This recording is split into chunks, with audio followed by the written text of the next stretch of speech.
విద్యుత్ వినియోగదారులందరికీ నమస్కారం.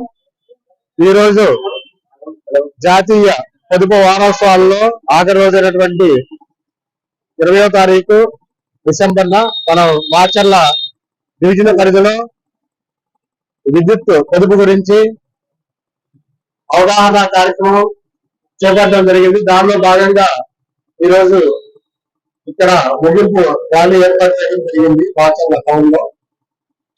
మన విద్యుత్ వినియోగదారులందరూ కూడా విద్యుత్ ని చాలా ఆదా చేసుకోవాల్సిన అవసరం ఉంది.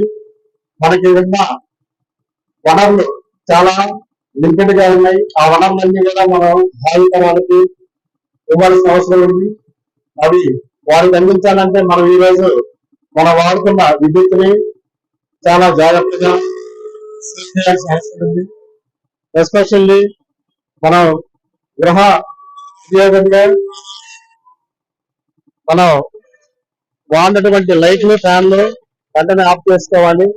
అదేవిధంగా ఏసీలు మనం 24 డిగ్రీస్ సెంటిగ్రేడ్ లో మనం లిమిట్ చేసుకున్నట్లయితే పవర్ సేవ్ అవుతుంది.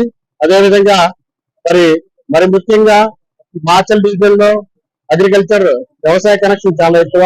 మరి వ్యవసాయ కనెక్షన్ సంబంధించిన రైతు సోదరులందరూ కూడా వారు ISI బ్రాండెడ్ మోటార్స్, అదేవిధంగా ఫ్లెక్సిలెస్ ఫుట్ వాల్స్, కెపాసిటర్స్ ఏర్పాటు చేసుకున్నట్లయితే విద్యుత్ చాలా ఆదా అవుతుంది. దానివల్ల మన భావితరాలకి విద్యుత్ అందించిన వాళ్ళం అవుతాం. కాబట్టి ప్రతి ఒక్క పౌరులు కూడా ఇది వారి బాధ్యతగా భావించి మరి విద్యుత్తును పొదుపు చేయవలసిందిగా కోరుచున్నాం. Thank you.